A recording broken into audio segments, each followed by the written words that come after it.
மிகப்பெரிய அளவில் ஊழல் லஞ்சம்ங்கிறத இந்த கடந்த 45 நாட்களில் மிகப்பெரிய அளவில் குறைக்கப்பட்டிருக்கு அப்படிங்கிறது ஒரு பெரிய விஷயமா மாற்றமா பார்க்குறோம். இடைத்தேர்தல் வரும், 3 வருஷம் கழிச்சு பாராளுமன்ற தேர்தல் வரும். ஜெயிக்க போறது யாருக்குன்னு இதான கேள்வி.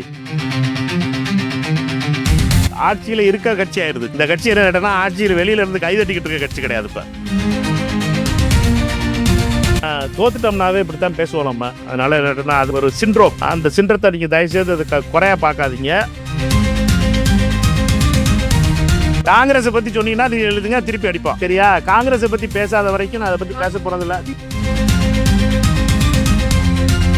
நான் இந்த பஞ்சாயத்துக்குள்ள போக விரும்பல. நான் ஏதாவது சொன்னேன்னா நீங்க ஏதாச்சும் ஒரு திருச்சி போட்டு விட்டுருவீங்க. தமிழக மக்கள் அவ்வளவு ஏமாளிகள் கிடையாது. அமைச்சரவையில் இருந்துட்டு நாங்கள் ஏதாவது பேசிக்கிட்டு தமிழ் அது செய்யவில்லை, அரசு இது செய்ய வேண்டும், இது செய்வது தவறுனோம்னா நீங்க அமைச்சரவையில் இருக்கீங்கப்பா, என்ன காமெடி ஓடிக்கிட்டு இருக்கியான்னு கேட்டுருவீங்க. நீங்களே உங்கள் அத்தனை பேரை வரவேற்பதில் பெருமடைகிற இன்றைக்கு உங்களை எல்லாரையும் சந்திப்பதில் முதல்ல அறிமுகம் மாற்ற பார்க்குறேன். என்னையை பொறுத்த மட்டும் இந்த பயணம் என்பது 2 விஷயங்களும் உங்களுக்கு சொல்ல முடிக்கிறேன். இன்றைக்கு முன்னாள் மாநில தலைவர்கள் எல்லாத்தையும் போய் வீட்டில் மரியாதை நிமித்தமாக சந்திக்கின்ற நிகழ்வு நடைபெற போகிறது. அருமைக்குரிய சகோதரர் செல்வப்பிரதகை அவர்கள் இல்லத்திற்கு செல்ல இருக்கிற அருமைக்குரிய அண்ணன் திருநாவுக்கரசர் அண்ணன் அவர்களுக்கு இல்லத்திற்கும் அருமைக்குரிய கேவி தங்கபால் அவர்களுடைய இல்லத்திற்கும் செல்ல இருக்கிறேன். அதே மாதிரி அருமைக்குரிய ஐயா கிருஷ்ணசாமி அவர்கள் இல்லத்திற்கும் அருமைக்குரிய அண்ணன் KS அழகிரி அவர்கள் இல்லத்திற்கும் சென்று அவர்களை மரியாதை நிமித்தமாக சந்திக்கிற அந்த பணி இன்றைக்கி முழு நாள் போயிடும் நினைக்கிறது. அதனால் இன்றைக்கு இந்த ஒரு நிகழ்வும், 2வது நிகழ்வாக இன்று மாலை மாநிலத்தினுடைய அமைச்சர்களும் தாவேகாவினுடைய பொதுச் செயலாளர் மற்றும் பொதுச் செயலாளர் ரெண்டு பேரும் பொதுச் செயலாளர்கள் சகோதரர் ஆனந்த், மாண்புமிகு அமைச்சர் ஆனந்த் அவர்களும் அருமைக்குரிய சகோதரர் ஆதவ் அர்ஜுன் அவர்களும் வர இருக்கிறார்கள். அவர்களுக்கு 7 மணிக்கு அவர்களை சந்திக்கிறோம் சத்தியமூர்த்தி பவனில். நாளை நடக்கப் போகின்ற கூட்டத்திற்காக 2 நாட்களுக்கு முன்னாடியே பேசினாங்க. அதனால் எங்களை பொறுத்த மட்டும் நேற்று பொறுப்பேற்கிறதுனால இன்றைக்கு வந்தால் இன்னும் நல்லாயிருக்கும் அப்படிங்கிறத சொன்னோம். அதனால் நாளை நிகழ்ச்சிக்காக அழைப்புதலுக்கு கொடுப்பதற்காக மாலை 7 மணிக்கு அமைச்சர்கள் 2 பேரும் வர்றாங்க. இது 2 நிகழ்வு. இதே மாதிரியே நாளை மாவட்ட காங்கிரஸ் கமிட்டியினுடைய தலைவர்களுடைய கூட்டம் முழு நாள் நடைபெற போகுது. 78 மாவட்டத்துடைய 2வது சார் நாளை மறுநாள் அந்த கூட்டம் நடைபெற போகுது. நாளைக்கு அந்த கூட்டம் இது இருக்கிறதுனால நாளை மறுநாள் 2ஆம் தேதி சத்தியமூர்த்தி பவனில் மாவட்ட காங்கிரஸ் கமிட்டி தலைவர்களுடைய கூட்டம் நடைபெற போகிறது. முழு நாள் கூட்டமாக நடைபெறும். அந்த கூட்டம் ஃபுல் டே ரிவ்யூ பண்ண போகிறோம். காங்கிரஸ் கட்சியினுடைய செயல்பாடுகளை மாவட்ட காங்கிரஸ் கமிட்டிகள் என்ன செய்திருக்கு, SSA மூலமாக அமைக்கப்பட்ட மாவட்ட காங்கிரஸ் கமிட்டி தலைவர்கள் கடந்த 4 மாதங்களாக நடுவில் தேர்தல் வந்துருச்சு. அதனால் அமைப்பு ரீதியாக எந்த நிலையில் இருக்கோம், என்னென்ன மாவட்ட காங்கிரஸ் கமிட்டிகள் இந்த மாற்றத்தினுடைய பிரதிபலிப்பு எப்படி இருக்குது, அமைப்பு ரீதியாக என்ன இருக்குங்கிறத ஒரு ரிவ்யூ நடக்க போகுது. அது முழு நாள் நடக்க போகுது 2ஆம் தேதி. அதனால அதற்கு அடுத்து என்ன செய்ய போகிறோங்கிறத உங்களுக்கு அதுக்கு அடுத்து தகவல் சொல்லுங்கள். மாலை கூட்டணி கட்சியோட ஆலோசனை நடக்க போது என்ன பேர் வைக்க போறீங்க, எது குறித்து விவாதிக்க போனாங்க அவங்க கூட்டணி கட்சி நாளைக்கு மாலை நாளைக்கு சந்திச்சா தானே தெரியும். நாளைக்கு சந்திச்சு முடிச்ச உடனே உங்கள்கிட்ட என்ன இருக்குங்கிற தகவலை சொல்லிடுவோம். சந்திக்காமலே என்ன பேர் வைக்க போறியா, எல்லாம் ஓப்பன் மைண்டோட போகிறோம். எங்களை பொறுத்த மட்டும் ஒத்த கருத்தோடு தமிழகத்தை பாஜகவிடமிருந்தும் RSSிடமிருந்தும் காப்பாற்ற வேண்டும் என்பதற்காகவும், அதே நேரத்தில் மக்கள் அளித்த மேண்டேட்டை ரெஸ்பெக்ட் பண்ணுறதுக்காகவும் திரு விஜய் அவர்களுடைய தலைமையிலே தாவேகா அவருடைய தலைமையிலே இருக்கின்ற அரசிலே காங்கிரஸ் கட்சி முதல்ல சப்போர்ட் பண்ணுச்சு. காங்கிரஸ் கட்சி கேட்டது தலைவர் ராகுல் காந்தி அவரிடம் திரு விஜய் அவர்கள் கேட்டது அந்த ஆதரவிற்காக உடனடியாக மதிப்பளித்து உடனடியாக பொலிட்டிக்கல் அஃபேர்ஸ் கமிட்டி மீட்டிங்கை போட்டு உடனடியாக காங்கிரஸ் கட்சி முடிவு செய்தது. அதனால் எங்களை பொறுத்த மட்டும் எங்களுடைய ஒரே கருத்து என்பது மதசார்பற்ற ஒரு அணி தமிழ்நாட்டில் இருக்கணும், ஒரு முதலமைச்சர் இருக்கணும், ஒரு நேர்மையான ஆட்சி கொடுக்கணும். இது 2 தான் எங்களுடைய முக்கியமானதாக இருந்துச்சு. அதை நாங்கள் அச்சீவ் பண்ணியிருக்கோம்னு நினைக்கிறேன். சார், நீண்ட நாட்களுக்கு பிறகு தமிழக அரசியல்ல பதவி வந்துட்டீங்க. டெல்லியிலே இருந்தீங்க.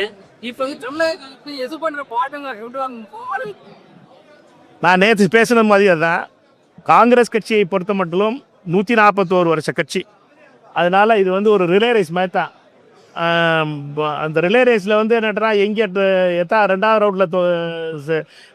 ரெண்டாவது ரவுண்டில் சரியாக ஓடலையா, மூணாவது ரவுண்டில் சரியாக ஓடலையாங்கிறதில்ல, கடைசியாக ஓடி ஜெயிக்கணும். அதுக்காக முழு முயற்சி மேற்கொள்ளப்படணும். அருமைக்குரிய சகோதரர் செல்வப்பிரந்தை அவருடைய காலத்தில் அவர் பல மிக முக்கியமான 2 விஷயங்களை செஞ்சு முடித்தார். ஒன்று, காங்கிரஸ் கட்சியுடைய சொத்துக்களை மீட்பதற்காக அவர் எடுத்த முயற்சி. அதே போல் கிளை அமைப்புகளை கிராம காங்கிரஸ் கமிட்டிக்கான முயற்சி. இந்த 2 முயற்சியும் மறக்க முடியாத ஒரு முயற்சியாக இருக்குது. வரலாற்றில் அது என்றைக்கும் இடம்பெறும். அதே போலவே அனைத்து அழகிரி அவர்களுடைய நேற்று சொன்ன மாதிரி அவருடைய காலகட்டத்திலும் சில முயற்சிகள் நடைபெற்றது. விழுந்து கிடந்த காங்கிரஸை நிறுத்திய ஒரு பெருமை அவருக்கு தெரியும். எலக்ட்ரல் நம்பர்ஸ் எங்களுக்கு கூடினது அண்ணன் அழகிரி அவருடைய காலத்தில் 8 நாடாளுமன்ற உறுப்பினர்களும் 18 சட்டமன்ற உறுப்பினர்களும் கிடைத்தது அவருடைய காலத்தில். அதற்கு முன்னால் பெரும் வீழ்ச்சிக்கு பின்னால் அண்ணன் திருநாவுக்கரசர் அவர்களும் அருமைக்குரிய சகோதரர் மறைந்த EVKS அவர்களும் கடும் உழைப்பால் காங்கிரஸ் கட்சியை எந்திரிச்சு நிப்பாட்டினதுங்கிறது ஒரு மிகப்பெரிய வளர்ச்சி. அதனால் இதெல்லாம் காலகட்டங்கள், ஒவ்வொரு காலகட்டத்திலையும் ஒவ்வொரு சேலஞ்சஸ் இருக்குது. இப்போ நாங்கள் வந்திருக்க காலத்தில் கூட்டணியில் அமைச்சரவையில் இருக்கோம். 59 வருஷத்துக்கு அப்புறம் பெரும் கனவு எங்களுக்கு நிறைவேறி இருக்கிறது. சரிப்பா, கனவு நிறைவேறி இருக்கு. அந்த கனவை 2 அமைச்சர்கள் இருக்காங்க. இருண்ட கண்ணு மாதிரி 2 அமைச்சர்கள் இருக்காங்க. அவருடைய செயல்பாடுகள் ஒவ்வொரு காங்கிரஸ்காரர்களுடைய மதிப்பையும் மரியாதையும் உயர்த்தக்கூடியதாக இருக்கும். எங்களுக்கு முழுமையாக நம்பிக்கை இருக்கு. 2 அமைச்சர்களும் காங்கிரஸ் கட்சியுடைய பெயரையும் மரியாதையும் காப்பாற்றுவார்கள். சார், கடந்த காலங்களில் காங்கிரஸ்ல எந்த பொது நிகழ்ச்சிகள் நடந்தாலும், எந்த கூட்டங்கள் நடந்தாலும் உட்கட்சி பிரச்சனைங்கிறது பெரிய விஷயமா வெளியே பேசப்பட்டது. நீங்க வந்ததுக்கு அப்புறம் அந்த உட்கட்சி பிரச்சனையை சரி செய்வதற்கான வாய்ப்புகள் அதிகமா இருக்குதா? தலைவர்கள், துணைத் தலைவர்கள் நிறைய பிரச்சனைகள் இருக்குது காங்கிரஸ்ல. அணிக பிணி நிறைய இருக்குது. அணிங்கிற பிணி ஒரு அணியும் கிடையாது. ஒரே ஒரு அணி, ராகுல் காந்தியோட அணி மட்டும்தான் காங்கிரஸ்ல. எங்களுடைய ராகுல் காந்திக்காகத்தான் ஓட்டு, ராகுல் காந்திக்காகத்தான் கூட்டம், ராகுல் காந்திக்காகத்தான் வெற்றி. அதனால எங்களை பொறுத்த மட்டும் ஒரே ஒரு அணி தான், ஒரே ஒரு டீம் தான், அது ராகுல் காந்தி டீம் தான். நாங்கள் எல்லாரும் ஒரு பிளேயர்ஸ் தான். என்னை பொறுத்த மட்டும் இப்போ டாஸ் போடுறதுக்கு அனுப்பி வச்சிருக்காங்க. இதுக்கு முன்னாடி அண்ணன் செல்வப்பிரந்தையே டாஸ் போடுறதுக்கு அனுப்பி வச்சாங்க. அதனால அணி ஒரே அணி தான், ராகுல் காந்தியோட. அடிச்சு விளையாட சொல்றீங்க, எப்படி இருக்கு உங்க செயல்பாடு? அடித்து விளையாடுறதுங்கிறது நான் வந்து என்னட்டேன்னா, நாங்கள் தைரியமாக எங்களை பொறுத்த மட்டும் எந்த ஒரு தயக்கமும் இல்லாமல் எங்களுடைய கருத்துக்களை எடுத்து சொல்வோம். கொஞ்சம் மென்மையாக சொல்லணும்னா, கொஞ்சம் லிட்ரலாக சொல்லணும்னாட்டுனா எங்களுடைய கொள்கைகளை தெளிவாக எடுத்து சொல்வோம். எங்களுடைய ப்ரோக்ராமை தெளிவாக எடுத்து சொல்வோம். நாங்கள் எப்படி மற்றவர்களோடு மாற்றமாக இருக்குங்கிறத எடுத்து சொல்வோம். எங்களை சீன்றவங்களை அதே வேகத்தில் அவர்களுக்கு பதில் சொல்லுவோம். இதுதான் நான் சொல்கிறேன். திமுக ஆட்சி காலத்துல பல விமர்சனங்கள் நீங்க நேரடியாக முன்வச்சீங்க, ட்விட்டர்ல பல விஷயங்கள் தெரிவிச்சிருந்தீங்க. அதே வேக செயல்பாடுகள் இப்போ தாவேக ஆட்சிகள் இருக்குமா? எங்களை பொறுத்த மட்டும் ஆட்சியில் பங்கு பெறுறோம். எங்கள் அமைச்சர்கள் 2 பேர் இருக்காங்க. நாங்கள் ஆட்சியில் பங்கு பெறும்போது ஆட்சியில் இருக்க கட்சி ஆயிடுது கட்சி. இந்த கட்சி என்ன கேட்டோன்னா, ஆட்சியில் வெளியிலேருந்து கைதட்டிக்கிட்டு இருக்க கட்சி கிடையாது. இப்போ பெட்டிஷன் கொடுக்குற நிலைமையில் இல்லை. மந்திரி சபையில் உட்காந்துருக்காங்க 2 பேர், 11வது நம்பரும் 12வது நம்பரும் எங்கால் உட்காந்துருக்கு. கதன் சட்டை போட்ட 2 ஆள். அதனால் என்னட்டோன்னா அவர்களை பொறுத்த மட்டும் அதனால் அந்த பொறுப்போடு மக்களை வந்து தமிழக மக்கள் வந்து அவ்வளவு ஏமாளிகள் கிடையாது. அமைச்சரவையில் இருந்துட்டு நாங்கள் ஏதாவது பேசிக்கிட்டு தமிழ்ச்சிருக்கலாம், அது செய்யவில்லை, அரசு இது செய்ய வேண்டும், இது செய்வது தவறுனோம்னா, நீங்கள் அமைச்சரவையில் இருக்கியப்பா என்ன காமெடி பண்ணிக்கிட்டு இருக்கியான்னு கேட்டுருவீங்க நீங்களே கோவப்பட்டு. அதனால் அமைச்சரவையில் இருக்கும்போது எவ்வளோ பொறுப்புணர்வோடு இருக்கணுங்கிறது, நாங்கள் ஒரு ஆளுங்கட்சியாக இருக்கின்ற கட்சி பல மாநிலங்களில் இவ்வளோ வருஷம் இந்தியாவில் பல கூட்டணி அரசுகளில் பங்கு பெற்ற கட்சி, நடத்தின கட்சி, லீடு பண்ண கட்சி. அதனால் எங்களுக்கு வந்து அந்த பேட்டர்ன் தெரியும். அந்த லேர்னிங் ப்ராசஸ் தான் தமிழ்நாடு காங்கிரஸில் ரொம்ப முக்கியம்னு நினைக்கிறேன். நம்ம ஆட்சியில் இருக்கோம், ஆனால் ஆட்சியில் இருக்கும் பொழுது அந்த பொறுப்போடு மக்கள் பிரச்சனைகளை எப்படி ஆட்சியினுடைய கவனத்திற்கு கொண்டு நாங்கள் நான் கட்சி தலைவர் அப்படிங்கிறதுனால கட்சியினுடைய தலைவராக என்ன பிரச்சனைகளை எடுத்து சொல்லணுமோ அதை எடுத்து சொல்லுவோம். அமைச்சர் தொடர்ந்து திமுக இந்த ஆட்சி மொத்த விமர்சனம் பண்ணிக்கிட்டே வருது. இது வந்து ஒரு சோசியல் மீடியா சுனாமி, இது வந்து திடீர்னு மாற்றோம், மக்கள் உணர்ந்துடுறாங்க, அவங்க வந்து தொடர்ச்சியா விமர்சனம் வைக்கிறார். எப்போது வேண்டுமானால் தேர்தல் வரலாங்கிறாரு மு.க. ஸ்டாலின். ரெண்டு விஷயம் அது நேரத்துக்கு பதில் சொல்லிட்டேன், திருப்பி சொல்கிறேன். ஒன்று வந்து என்னன்னா தோத்துட்டோம்னாவே இப்படி தான் பேசுவோம் நம்ம. அதனால் என்னன்னா அது ஒரு சிண்ட்ரோம். அதனால் அந்த சிண்ட்ரத்தை நீங்கள் தயவுசெய்து அது குறையா பார்க்காதீங்க. என்னட்டுனா நாங்கள் வந்து மக்கள் இந்த ஜனநாயகத்தினுடைய மன்னர்கள். அவங்க போய் வரிசையில் நின்று வாக்களிச்சுட்டு வந்துட்டாங்க. தேடி திறந்து பார்த்தா 1,70,2 பேர் ஓட்டு போட்டாங்க. அதனால் நீங்கள் அதிர்ச்சியில் உட்காந்துட்டு என்னடா இப்படி போட்டாங்களே, நாங்கள் அவங்ககிட்ட போய் ஓட்டு கேட்டோமே, இவன் போடலை, இவன் காசு கொடுத்தோமே, அவன் போடலை, இந்த கணக்கெலாம் இருக்கும். சிண்ட்ரம் தான். இது ஒரு பெரிய பிரச்சனை தான். யோசித்து முடிவு பண்ணட்டும். அதை பற்றி நம்ம ஒன்றும் சொல்லலை. ரெண்டாவது கேள்விக்கு, தேர்தல் வரும். 3 மாதத்தில் தேர்தல், உள்ளாட்சி தேர்தல் வரும். 6 மாதத்தில் இடைத்தேர்தல் வரும். 3 வருஷம் கழித்து பாராளுமன்ற தேர்தல் வரும். ஜெயிக்க போகிறது யாருக்குன்னு இதான கேள்வி. தான் தேர்தல் வரும், ஆனால் ஜெயிக்க போகிறது இந்த கூட்டணியாக இருக்க போகுது. இந்த கூட்டணி ஏனென்றால் மிகப்பெரிய அளவில் ஊழல் லஞ்சம்ங்கிறத இந்த கடந்த 45 நாட்களில் மிகப்பெரிய அளவில் குறைக்கப்பட்டிருக்கு அப்படிங்கிறது ஒரு பெரிய விஷயமாக மாற்றமாக பார்க்குறோம். அதே மாதிரி அப்ரோச்சுங்கிறது, இந்த கவர்மெண்ட்டுடைய அப்ரோச்சுங்கிறது மாறி இருக்குது. ஊழல் ஜீரோ டாலரன்ஸ் ஆன் கரப்ஷனுங்கிறது வந்து தமிழ்நாட்டுக்கு புதிய மேட்ரு. தமிழ்நாடு வந்து ஏறக்குறைய 40-45 வருஷங்களாக ஊழலில் வந்து அந்த கட்சி 7% இருந்தாங்க, அடுத்த கட்சி 9% ஆக்குனாங்க, அதுக்கு அடுத்து 18% ஆக்குனாங்க, அதுக்கப்புறம் 18 ஆக்குனாங்க, அதுக்கடுத்து 26 ஆக்குனாங்க, 26லேருந்து 34 ஆக்குனாங்கங்கிற அந்த ஃபாஸ்ட்டில் போயிட்டு வந்து இப்போ திடீர்னு மீட்ரு டவுன் ஆகிருக்கு. அதனால் மீட்ரு டவுன் ஆன உடனே தமிழ்நாட்டில் மாற்றம் மிகப்பெரிய கீழே உள்ள மக்கள்கிட்ட பேசும்போது மிகப்பெரிய நம்பிக்கை தெரியுது. அதுதான் மிகப்பெரிய மாற்றம் நான் நினைக்கிறேன். சார், மு.க. ஸ்டாலினே வந்து காதர் மொய்தீன் நேரடியாக பேசியிருக்காரு. அதாவது எடப்பாடி பழனிசாமியை முதலமைச்சர் ஆகுண்டு, அதாவது அவர் சொல்கிறாரு, காதர் மொய்தீன் சொல்கிறாரு. முதல் நாள் எடப்பாடினாங்க, 2வது நாள் திருமாவளவன் சொல்லி சொன்னாங்க அப்படிங்கிற பகீர் குற்றச்சாட்டை வச்சுருக்கேன். எப்படி பார்க்குறேன்? நான் இந்த பஞ்சாயத்துக்குள்ளே போக விரும்பலை. நான் ஏதாவது சொன்னேன்னா நீங்கள் ஏதாச்சும் ஒரு திருச்சி போட்டு விட்டுருவீங்க. நான் சொல்கிறதே இதுதான். நாங்கள் 4ஆம் தேதியே எங்களுக்கு தெரியும். 4ஆம் தேதி சாயந்தரம் எங்களுக்கு தெரியும் அது எங்கே மூவ் ஆகிட்டு இருக்குங்கிறது. அதனால தான் நாங்கள் 5ஆம் தேதி காலையில் போய் 5ஆம் தேதி டெல்லியில் மீட்டிங் போட்டோம். 5ஆம் தேதி சாயந்தரத்துக்குள்ளே எங்களுக்கு லேட் நைட் எங்களுக்கு நாங்கள் முடிவு பண்ணோம். 6ஆம் தேதி காலையில் போய் சப்மிட் பண்ணிவிட்டோம். நாங்கள் அதை தவிர வேறு எதுவுமே அவங்ககிட்ட பேசுகிறாங்க, எங்கிட்ட எதுவும் பேசலை. அதனால் இந்த பஞ்சாயத்துக்குள்ளே நாங்கள் எதுவும் போகணும், தேவையில்லாத பஞ்சாயத்துக்குள்ளே போயிட்டு அமைச்சர்களுக்கு எதிராக திமுக வந்து முழுக்க போராட்டம் வச்சு என்ன நினைக்கிறீங்க?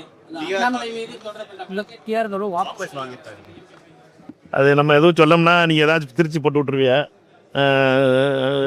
இங்கே யார் சாஃப்டன் ஆகிறா, யார் உறவோடு இருக்கா, யார் வந்து இதெல்லாம் என்ன வசனம் பேசுனாங்க, யார் என்ன குற்றச்சாட்டு சொன்னாங்க அப்படிங்கிறதெல்லாம் உங்களுக்கு தெரியும். அதனால் பழைய டீல் எடுத்து போட்டு விடுங்க.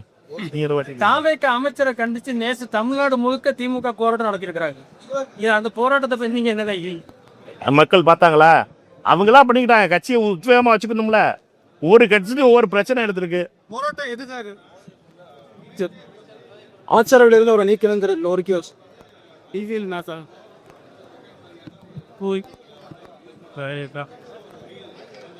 அதுக்காக நீங்க ஒன்றும் தார்மீக பொறுப்பெடுத்து அவ பார்த்து பதவியில் வைத்தோம்.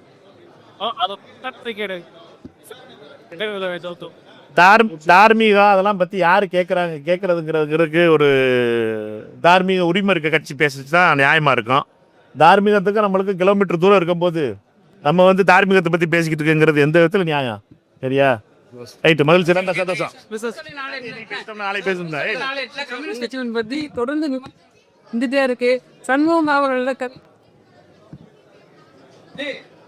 ஒரு சில நாளுக்கு விமர்சனங்கள் வந்துட்டே இருக்கு. காங்கிரஸ் பற்றி எழுதியிருக்காங்களா? காங்கிரஸை பற்றி சொன்னீங்கன்னா நீ எழுதுங்க, திருப்பி அடிப்போம்.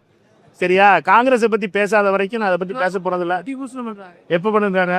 எப்போ யார் பண்ணா? கூட்டிலேருந்து வெளியே செலவு எப்போ? என்னைக்கு? 10 நாளைக்கு முன்னாடி பதில் சொல்லிட்டே இருக்கும். 10 நாளைக்கு முன்னாடி.